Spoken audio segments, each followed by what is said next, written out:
पहले 2 जून 1995 में मायावती के साथ क्या हुआ था गेस्ट हाउस में, है इतना घिनौना कार्य हुआ था उनके साथ में। तुष्टीकरण की राजनीति थी, तब माननीय मुलायम सिंह की सरकार थी। तो आज के डेट में अगर वही होता तो 1000 बाबा जी के हमेशा बुलडोजर तैयार रहते हैं तेल ग्रीसिंग के साथ, ठीक है। और उसके साथ में डंडा भी बरसाने के लिए तैयार रहती है हमारी उत्तर प्रदेश की पुलिस, ठीक है। हमारे उत्तर प्रदेश की पुलिस के ऊपर पूरा खुला जो है छूट है, कोई भी दंगाई न बचे, उनको ढूंढ के मारो, जैसे बिल से निकलते हैं वैसे ही उनके ऊपर लठ बजता है। अभी रायबरेली के अंदर में देखो पिछवाड़ा जो है कैसे बजा है। क्या मोहम्मद पहले नहीं थे? मोहम्मद पहले भी थे। क्या हाथ दिखाओगे तब मोहम्मद आएंगे? हैं? जुलूस रोड पे निकालोगे तो मोहम्मद आएंगे? हैं? तुम हज़ारों 2-2 हज़ार की भीड़ तैयार कर लोगे, 2-2 हज़ार की भीड़ तैयार कर लोगे रोड पे, एम्बुलेंस आ रहे हैं, किसी की बहन बीमार है, किसी की माता बीमार है, किसी में तानाशाही नहीं है। आप भगवान श्री राम का नारा लगाओ तो कोई दिक्कत नहीं है, और दूसरा अगर आई लव मोहम्मद कह के रोड पे निकल रहा है तो आपको दिक्कत है, सरकार को दिक्कत है, योगी जी को दिक्कत है। अरे तो भैया पहले मोहम्मद नहीं थे, पहले मोहम्मद नहीं थे, पहले भी मोहम्मद थे ना। अगर मैं सीना फाड़ के लिखूंगा मर्द तभी मर्द हो जाऊंगा मैं, नहीं तो मर्द नहीं जड़ा रहूंगा मैं। कहीं और धार्मिक जगह बताओ कि जहाँ पे ऐसा हुआ हो, या जय श्री राम बोल के और जय श्री राम बोल के कहाँ पे क्या पत्थर फेंका जाता है? गलत क्या किया यह तो बताओ। तुम क्या जरूरत है भाई तुमको दंगा करने का रोड पे चल के? इतनी भीड़ है, तुमको देखता हूँ भीड़ में पकड़ के तुम मार दोगे, जिसको पाओगे वो बचेगा, जिस पे टूट देखता हूँ जिधर से चलते हो उधर पत्थर फेंकते हो। अभी मौलाना तौकीर रजा की 150 करोड़ की संपत्ति है, बुलडोजर चला दिया गया तो सही है? चला नहीं दिया, उसको गड्ढा कर देना चाहिए, गलत नहीं है, गड्ढा भी कर देना चाहिए। चाहे हमारा कोई भाई क्यों ना हो, अगर गलत करता है तो उस पर गड्ढा चल जाना चाहिए। वो कुछ भूली नहीं है। 2 जून 1995 में गेस्ट हाउस हमला हुआ था, ठीक है, निंदनीय घटना उनके ऊपर हुआ था, वो इसे भूल नहीं सकती हैं, ठीक है। वो कौन साहब नेगी थे, नेगी जी ने उनको बचाया था, वो भूल नहीं सकती। मिले मुलायम काशी राम, हवा में उड़ गए जय श्री राम। आज सारे हवा में जय श्री राम का तो मंदिर भी बन रहा है, वहाँ पे मंदिर भी बना, पूजा भी हो रही है। आज कोई भी दलित भाई, आज कोई भी कैसा भी गिरा से गिरा हो, बड़ा से बड़ा हो, योगी जी बोलते हैं सारे मिल के चलो, बटोगे तो कटोगे, सारे हिंदू हो, ठीक है, हिंदू बन के रहो। ये जातियों में बांटने वाले कौन है? यही लोग तो हैं जातियों में बांटे। जो सनातनी हैं, जो इस देश को अपना मानते हैं, जो धर्म का सम्मान करते हैं, उनको एक तो रहना ही पड़ेगा। नहीं तो ये कांग्रेस जैसी पार्टियां हो गई और उनके जो सपोर्ट में पार्टियां खड़ी होती हैं तो वो कांग्रेस की भाषा बोलने लगती हैं, तो कांग्रेस की शरण में जाएगा, उसकी नैया तो डूबेगी गई। लग रहा है मायावती अब बीजेपी के साथ चुनाव लड़ेंगी 2000। इतना संकेत काफ़ी है, इतना संकेत काफ़ी है, क्योंकि इतना बड़ा नेता इतनी बड़ी रैली में इतनी स्पष्ट तरीके से योगी सरकार की और राज्य सरकार की बड़ाई नहीं करती है। ये संकेत है, उनको मालूम है अलग प्रकार की राजनीति करेंगे तो उनको वो अभी नीला झंडा लेके चल रहे हैं, जो उनको हरा झंडा पकड़ना पड़ जाएगा भाई। क्या कहेंगे? जातिवादी मानसिकता से बाहर निकलने की बात योगी जी कर रहे हैं। देखो, जातिवाद मानसिकता के बाहर निकलना चाहिए। एक राष्ट्र, एक देश, एक विचार होना चाहिए, ठीक है। हमारे यहाँ सरकारें बहुत आई, तुष्टीकरण की सरकारें बहुत आई। आज के समय में हम उत्तर प्रदेश में, आज के बाद इस समय में कोई भी दंगा, कोई भी फसाद नहीं होता है। पहले 2 जून 1995 में मायावती के साथ क्या हुआ था गेस्ट हाउस में, है इतना घिनौना कार्य हुआ था उनके साथ में। तुष्टीकरण की राजनीति थी, तब माननीय मुलायम सिंह की सरकार थी। तो आज के डेट में अगर वही होता तो 1000 बाबा जी के हमेशा बुलडोजर तैयार रहते हैं तेल ग्रीसिंग के साथ, ठीक है। और उसके साथ में डंडा भी बरसाने के लिए तैयार रहती है हमारी उत्तर प्रदेश की पुलिस, ठीक है। हमारे उत्तर प्रदेश की पुलिस के ऊपर पूरा खुला जो है छूट है, कोई भी दंगाई न बचे, उनको ढूंढ के मारो, जैसे बिल से निकलते हैं वैसे ही उनके ऊपर लठ बजता है। अभी रायबरेली के अंदर में देखो पिछवाड़ा जो है कैसे बजा है। क्या मोहम्मद पहले नहीं थे? मोहम्मद पहले भी थे। क्या हाथ दिखाओगे तब मोहम्मद आएंगे? हैं? जुलूस रोड पे निकालोगे तो मोहम्मद आएंगे? हैं? तुम हज़ारों 2-2 हज़ार की भीड़ तैयार कर लोगे, 2-2 हज़ार की भीड़ तैयार कर लोगे रोड पे, एम्बुलेंस आ रहे हैं, किसी की बहन बीमार है, किसी की माता बीमार है, किसी कोई बीमार है। तुम 1000 की भीड़ अकेले सरगना 1000 की भीड़ कैसे हटा पाओगे? तुम उस भीड़ के सरगना हो, कैसे हटा पाओगे? तुम प्रदर्शन कर रहे हो, ठीक है, कोई एक मैदान है उसमें आप जाके प्रदर्शन करो शांतिपूर्ण सरकार के खिलाफ। लेकिन एक तानाशाही नहीं है। आप भगवान श्री राम का नारा लगाओ तो कोई दिक्कत नहीं है, और दूसरा अगर आई लव मोहम्मद कह के रोड पे निकल रहा है तो आपको दिक्कत है, सरकार को दिक्कत है, योगी जी को दिक्कत है। अरे तो भैया पहले मोहम्मद नहीं थे, पहले मोहम्मद नहीं थे, पहले भी मोहम्मद थे ना। अगर मैं सीना फाड़ के लिखूंगा मर्द तभी मर्द हो जाऊंगा मैं, नहीं तो मर्द नहीं जड़ा रहूंगा मैं। तुम बताओ, आप सीना फाड़ के लिखूंगा तभी मर्द होंगे? हाँ, फिर अब इसके सामने मैं बैठा हूँ, यहाँ पे हमको पूजा पाठ करना है, ना कि यहाँ हमको बैठ के जो है यहाँ पे शंकर भगवान को रख के यहाँ पे सबको इकट्ठा करके पूरा 1000-2000 की भीड़ फ़ोन करके आ जाओ, डेट तारीख रखा जाएगा, आ जाओ, इस पे जो है भीड़ करना है। ऐसा होता है क्या? ऐसा होता है? कहीं बताओ, कहीं और धार्मिक स्थल बताओ, कहीं धार्मिक जगह बताओ, कहीं और धार्मिक जगह बताओ कि जहाँ पे ऐसा हुआ हो। या जय श्री राम बोल के, और जय श्री राम बोल के कहाँ पे क्या पत्थर फेंका जाता है? अरे बरेली में जो पुलिस ने एक्शन किया वो सही किया क्या? गलत क्या हुआ उसमें? ये आप बताओ, गलत क्या हुआ? गलत क्या किया यह तो बताओ। तुम क्या ज़रूरत है भाई तुमको दंगा करने का रोड पे चल के? इतनी भीड़ है, तुमको देखता हूँ भीड़ में पकड़ के तुम मार दोगे, जिसको पाओगे वो बचेगा, जिस पे टूट जाए। देखता हूँ जिधर से चलते हो उधर पत्थर फेंकते हो। अभी दुर्गा पूजा में ही तुमको जो है ये सब तुमको मौलाना तौकीर रजा की 150 करोड़ की संपत्ति है, बुलडोजर चला दिया गया, तो सही है?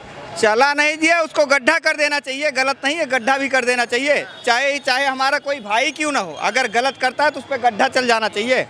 ये सनातनियों का देश है, ये सनातनियों का देश है, ये शांति प्रिय देश है।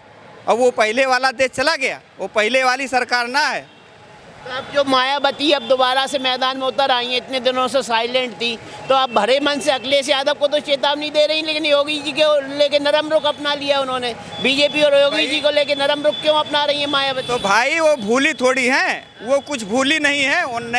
2 जून 1995 में गेस्ट हाउस हमला हुआ था, ठीक है, निंदनीय घटना उनके ऊपर हुआ था, वो इसे भूल नहीं सकती हैं, ठीक है। वो कौन साहब नेगी थे, नेगी जी ने उनको बचाया था, वो भूल नहीं सकती।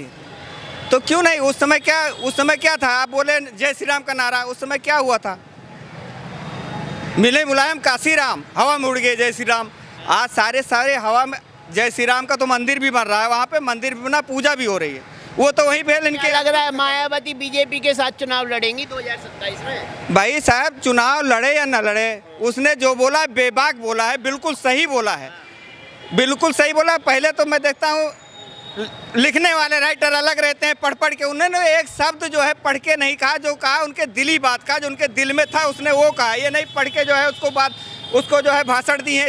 इतना सारा भीड़ लगा हुआ था वहाँ पे, देखा हूँ मैं खुद देखा हूँ न्यूज़, इतना सारा भीड़ वहाँ पे लगा हुआ था। तुमने गलत क्या बोला? सही बोला है। आज कोई भी दलित भाई, आज कोई भी कैसा भी गिरा से गिरा हो, बड़ा से बड़ा हो, योगी जी बोलते हैं सारे मिल के चलो, बटोगे तो कटोगे, सारे हिंदू हो, ठीक है, हिंदू बन के रहो। ये जातियों में बांटने वाले कौन है? यही लोग तो हैं जातियों में बांटे।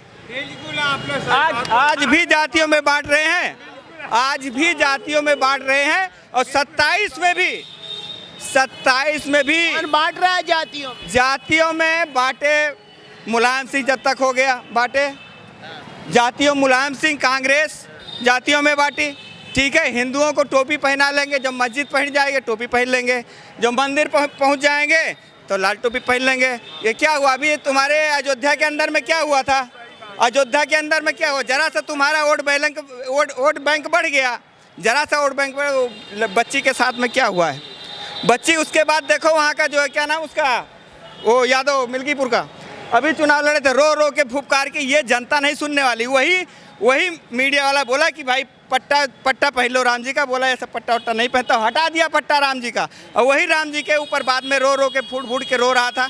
चुनाव था तो ये राजनीति अब चलने वाली नहीं है। ये सारी जनता अब जान रही है, ये सारे हिंदू हैं, ये सारे हिंदू हैं, सारी जनता जान रही भाई साहब। ये तुम्हारे बहकाने से नहीं आए, सारे हिंदू भाई हैं हमारे जितना खड़े हैं, सारे हिंदू हैं। सबका साथ सबका विकास, सबका साथ सबका विकास। योगी जी जिस तरीके से कह रहे हैं कि सनातन की शरण में सबको आना पड़ेगा, जातिगत मतभेद भुलाना पड़ेगा, जातिगत बातें नहीं करनी है, तो ये सही कह रहे हैं गलत कह रहे हैं? देखो योगी जी तो संत आदमी हैं और जो वो बोलते हैं उसका वो पूरा मतलब विस्तार से बात बताते हैं। और उन्होंने तो शुरुआत से ही बोला है। और जो आपका क्वेश्चन है स्पष्टली क्या है, ज़रा दोबारा से बताइएगा मुझे। बस क्वेश्चन ये है कि 2027 की तैयारियां शुरू हो गई हैं। मायावती की रैली के बाद योगी आदित्यनाथ जी ने भी अपना बयान दे दिया है। उन्होंने क्लियर कह दिया सबको सनातन की शरण में आना पड़ेगा, बटोगे तो कटोगे, जातिगत मतभेद भुलाना पड़ेगा। वो तो अरे स्वाभाविक है, वो तो पहले भी बोल चुके हैं, पिछले चुनाव में भी बोला है। ये आंखें खोलने की पर्याप्त बातें हैं। जो सनातनी हैं, जो इस देश को अपना मानते हैं, जो धर्म का सम्मान करते हैं, उनको एक तो रहना ही पड़ेगा। नहीं तो ये कांग्रेस जैसी पार्टियां हो गई और उनके जो सपोर्ट में पार्टियां खड़ी होती हैं तो वो कांग्रेस की ही भाषा बोलने लगती हैं, तो कांग्रेस की शरण में जाएगा, उसकी नैया तो डूबेगी डूबेगी। ये सपा की सरकार जो अभी सिंगल में चल रही थी, अब कांग्रेस के समर्थन में साथ में शामिल हो गए हैं, तो उनके विचार भी उसमें शामिल हो गए हैं। जो भारतीय जनता पार्टी में आता है वो भारत माता की जय बोलता है, और जो कांग्रेस के साथ में जाता है वो पाकिस्तान जिंदाबाद बोलता है ना। तो ये बहुत अच्छी बात है। हम मायावती जी का बहुत सम्मान करते हैं क्योंकि उन्होंने बहुत अच्छी पहल की है। मायावती जी ने बहुत अच्छी पहल की है। देर आए दुरुस्त आए। इतने दिन से बीमार थी, जो भी रीज़न रहा हो, लेकिन उनको तो ये स्पष्ट पता है कि जो भारतीय जनता पार्टी के अलावा जो पार्टियां हैं उन्होंने हमेशा तुष्टीकरण की राजनीति की है, और जो दलित भाई हैं हमारे, जो हमारे हिंदू भाई हैं, उनका हमेशा विरोध किया है दूसरी पार्टियों ने, है ना। तो उनको ये बात समझ में आ रही है, क्योंकि जो दलित भाई हैं हमारे, हरिजन भाई हैं, वो भी हरि के बंदे हैं, वो भी हमारे लिए पूजनीय है, हमारे भाई हैं, भाई वो हिंदू हैं, तो वो अपने पहले धर्म को प्राथमिकता दे रही हैं। जात पात तो बात की बात है भाई, सब हिंदू हैं। और जो कहने का मतलब ये है, वो उन्होंने बहुत अच्छा बयान दिया है इस बात का। उन्होंने बहुत संतुलित तरीके से अपना भाषण दिया है। उन्होंने हिंदू विरोध की एक बात नहीं की, किसी भी देवी देवता का अपमान नहीं किया, उन्होंने बीजेपी पे बात नहीं किया, उन्होंने योगी को भी ज़्यादा बात नहीं की है, उन्होंने अखिलेश यादव पे बिल्कुल कटाक्ष किए हैं। मैंने बोला आपसे कि मायावती बहुत अच्छी महिला हैं, समझदार महिला हैं, इसलिए इतनी बड़ी पार्टी को लेकर चल रही हैं। लेकिन ये जो हाईलाइट करते थे कांग्रेस वाले, जो भाजपा को विरोधी बताते थे दलितों का, तो ऐसा उनके समझ में आता कि ऐसा नहीं है। जो खबर फैलाते थे उल्टी सीधी पहले, तो उनको इतने दिनों में समझ में बैठे बैठे समझ में आ गया कि नहीं, अगर वो सभी का साथ और सभी का विकास लेकर चल रही है, वो भारतीय जनता पार्टी है। क्योंकि हमारी पार्टी, जो भारतीय जनता पार्टी है, वो महिलाओं का बहुत सम्मान करती है। हमारे जो छोटे भाई, जितने भी सनातनी भाई हैं, जो देश का बंदा है, जो देश का समर्थन करता है, सभी का बहुत सम्मान करते हैं, और दलित भाइयों को तो बहुत ज़्यादा समर्थन करते हैं। क्योंकि हमारे जो राष्ट्रपति हैं, जो प्रधानमंत्री से पद से ऊपर होते हैं, राष्ट्रपति कोविंद जी हो गए, पहले भी हमारे हरिजन भाई थे, अभी वो बैठी हैं, मुर्मू बैठी हैं, वो भी दलित हैं, तो ये सम्मान देने की पूरी पर्याप्त आते हैं। और तीसरी बात, जो कांग्रेस समर्थन में जो शामिल होती हैं, वो देश विरोधी बातें करती हैं और ये सनातन विरोधी बातें करती हैं, जो ये उनको समझ में आ रहा है। क्या लग रहा है मायावती अब बीजेपी के साथ चुनाव लड़ेंगी 2000? इतना संकेत काफ़ी है, इतना संकेत काफ़ी है, क्योंकि बड़ा नेता, इतना बड़ा नेता इतनी बड़ी रैली में इतनी स्पष्ट तरीके से योगी सरकार की और राज्य सरकार की बड़ाई नहीं करती है। ये संकेत है, उनको मालूम है अलग अलग प्रकार की राजनीति करेंगे तो उनको, वो अभी नीला झंडा लेके चल रहे हैं, जो उनको हरा झंडा पकड़ना पड़ जाएगा भाई। तो नीला झंडा तो मायावती भी लेके चलती हैं, लेकिन मायावती की पार्टी में से निकल के और जो नेता बन रहे हैं ना, जो जातिगत वो मतलब बांटना चाह रहे हैं, जो बांटना चाह रहे हैं, तो वो उनको साइड से करना चाह रही हैं। उनको मालूम है कि जो दलित भाई हैं, जो हमारे देश का बंदा है, इसका जो भला कर सकता है भारतीय जनता पार्टी कर सकती है। क्योंकि हमारे जो डॉक्टर साहब अम्बेडकर साहब थे ना, तो वो उनकी जो मतलब जो उनकी फोटो थी संसद में, वो हमारी भारतीय जनता पार्टी नहीं लगवाई। जो भारत रत्न है, वो भी हमारी भारतीय जनता पार्टी ने ही दिलवाया। हमारी भारतीय जनता पार्टी बहुत सम्मान करती है, और अगर वो भारतीय जनता पार्टी में शामिल होती है ना, तो उनको बहुत अच्छा पद दिया जाएगा। उनको